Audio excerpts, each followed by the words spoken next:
দর্শক ঈদের এই ছুটিতে সিনেমা দেখতে গেছেন অনেকে। রাজধানীর উত্তরের একটি সিনেপ্লেক্সে রয়েছেন সহকর্মী সাদিয়া ন্যান্সি, জানাচ্ছেন সিনে রসিকদের খবরাখবর। ন্যান্সি, সিনেমা হলে দর্শকদের উপস্থিতি কেমন দেখছেন, তাদের রিভিউ কেমন দিয়েছেন এবারে সিনেমাগুলোর, বিস্তারিত জানাবেন।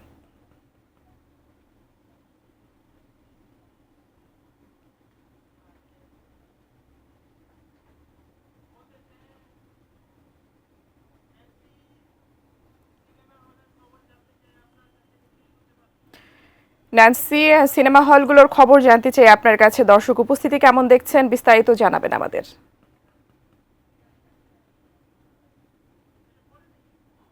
প্রথমে একটু জানিয়ে রাখি যে আমরা গেল কয়েক ঈদে কিন্তু বাংলা সিনেমার যেই চেনা দৃশ্য, অর্থাৎ বাংলা সিনেমার হলে ফেরেনি দর্শক, এমন অভিযোগ আমরা পেয়েছি। কিন্তু কয়েক ঈদ ধরে কিন্তু সেই ধারণাটা আমাদের দর্শকরা যারা সিনেমা প্রেমী আছে তারা কিন্তু বদলে দিয়েছে। এই যে ঈদকে ঘিরে আপনি জানেন যে এবছর 6টি সিনেমা কিন্তু রিলিজ হয়েছে।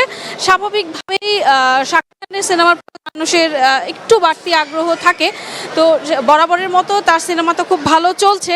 যদি বলতে হয়, আমি এখন এই মুহূর্তে যেই জায়গাটাতে আছি হচ্ছে স্টার সিনেপ্লেক্সের নতুন একটি ব্রাঞ্চ, যেখানে বিভিন্ন সময় আমরা দেখেছি হলগুলো বন্ধ হয়ে যাচ্ছে, বাংলা সিনেমা চলছে না।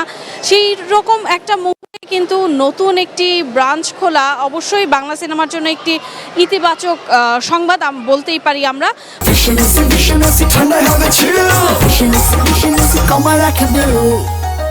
পাশাপাশি যেমনটি আসলে জিজ্ঞেস করছিলেন যে এবারের ঈদে আফরান নিশো সহ শাকিব খান এবং সিয়াম তাদের সবার কিন্তু বেশ সিনেমা মুক্তি পেয়েছে, টোটাল 6টি সিনেমা। এর মধ্যে এখন পর্যন্ত আমাদের হাতে যেই দর্শকের কাছ থেকে আমরা যেই রিয়াকশন পেয়েছি সেটিতে বলা যায় বরাবরের মতো শাকিব খানের যেই 2টি সিনেমা আছে, বরবাদ এবং অন্তরাত্মা, সেই জায়গায় বরবাদ কিন্তু অনেক ভালো চলছে। পাশাপাশি আফরান নিশো তার কিন্তু দ্বিতীয় সিনেমা দাগি, সেটিকে ঘিরেও কিন্তু সাধারণ মানুষের আগ্রহের কমতি আমরা দেখিনি। পাশাপাশি তারাও কিন্তু দর্শকদের নিরাশ করছেন না। শিল্পীরা যারা আছেন তারা কিন্তু চেষ্টা করছেন যে সিনেমা হলে এসে দর্শকদের সঙ্গে সিনেমা দেখতে।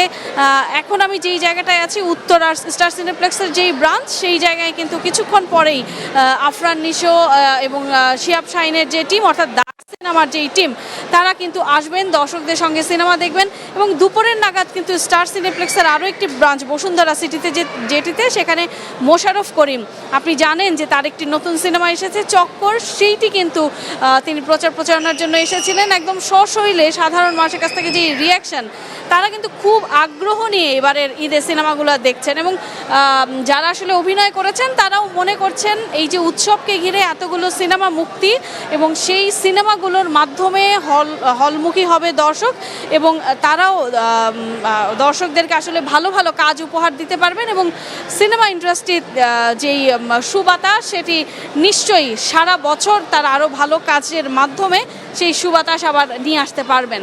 টুম্পা, এই ছিল আমার কাছে স্টার সিনেপ্লেক্স থেকে ঈদের আমেজের, ঈদের সিনেমার সবশেষ খবরাখবর।